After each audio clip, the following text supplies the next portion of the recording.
Assalamualaikum warahmatullahi wabarakatuh. Nama saya Nobel Jihadin dari Hubungan Internasional Universitas Al-Azhar Indonesia, angkatan tahun 2022.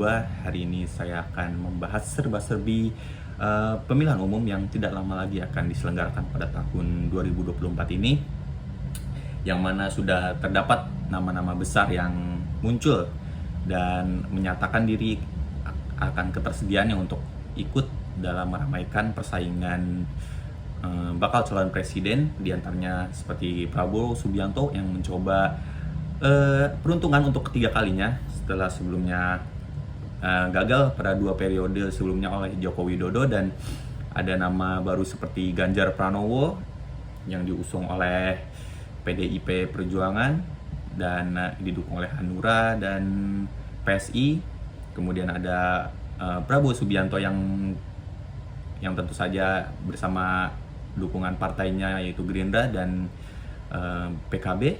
Kemudian ada juga nama baru seperti Anies Baswedan yang didukung oleh partainya yaitu Partai Nasdem, Partai Demokrat, dan Partai PKS.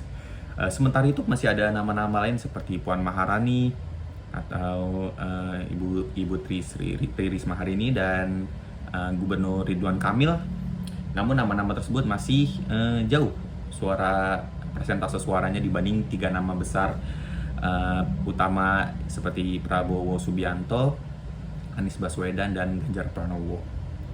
Nah, ketiganya ini belum menentukan pasangannya, dan pasangannya ini akan sangat menentukan, sangat berpengaruh karena berdasarkan lembaga survei yang ada menunjukkan bahwa persentase atau peringkat ketiganya ini akan saling menyalip sesuai dengan pasangannya yang akan dipilih. Contohnya seperti Erick Thohir yang akan berpasangan dengan Prabowo, atau Prabowo dengan Erlangga Hartarto.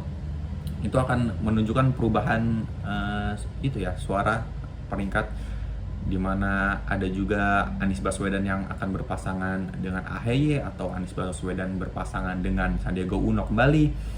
Itu juga sangat mempengaruhi perkiraan persentase suara. Selain itu ada juga Ganjar Pranowo yang mungkin akan disandingkan dengan Ibu Puan Maharani, atau juga dengan masih banyak nama-nama besar lainnya.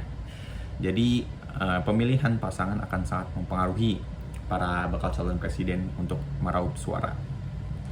Kemudian sekiranya apa tantangan-tantangan yang akan dihadapi oleh para bakal calon presiden ini ke depannya, akan sangat banyak menurut pakar politik dan tokoh-tokoh politik yang ada di Indonesia. Masalah dan tantangan para bakal calon presiden ke depannya akan semakin berat dari periode-periode sebelumnya.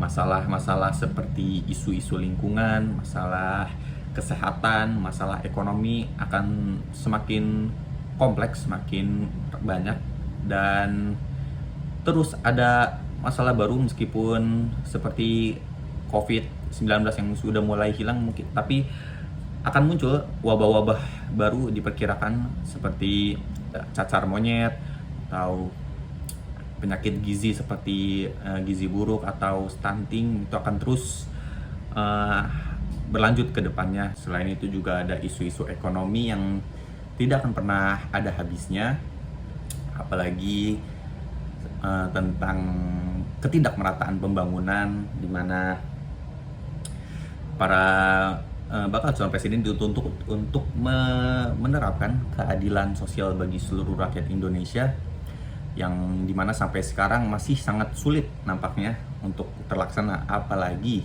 karena kita tahu korupsi tidak pernah berhenti di Indonesia ini, dan diharapkan oleh para rakyat bahwa rezim yang baru akan benar-benar bersih atau sangat memperhatikan korupsi-korupsi.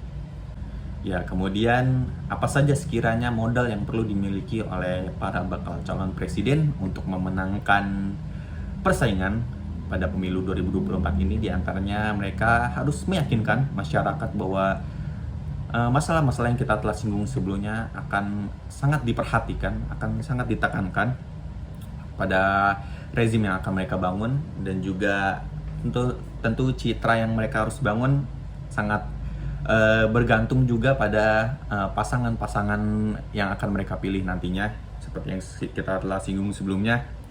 Karena pasangan yang ideal akan tentu mempengaruhi suara dan harapan masyarakat.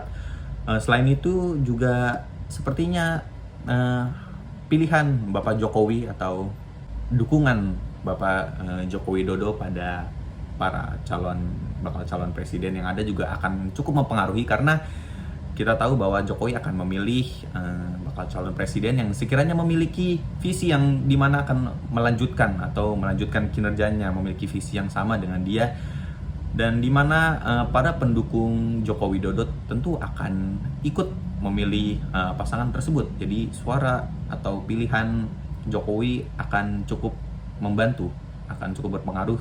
Selain itu juga untuk masyarakat sendiri, para bakal calon presiden sepertinya harus bersaing dalam merebut suara para pekerja dan buruh. Seperti yang kita tahu bahwa buruh dan pekerja ini memiliki suara yang cukup besar, di mana mereka memiliki sekitar 70% suara masyarakat menengah ke bawah, dan di mana para tokoh ekonomi juga menyatakan bahwa bakal calon presiden yang memenangkan suara kaum buruh dan pekerja maka akan memenangkan pemilu. Ya, sekian pembahasan dan sedikit prediksi dari saya untuk pemilu tahun 2024 ini. Baiknya kita terus memantau dan mengikuti jalannya perpolitikan di negara kita, dan suara kita akan sangat mempengaruhi masa depan negara ini. Jadi jangan golput. Demikian, wassalamualaikum warahmatullahi wabarakatuh.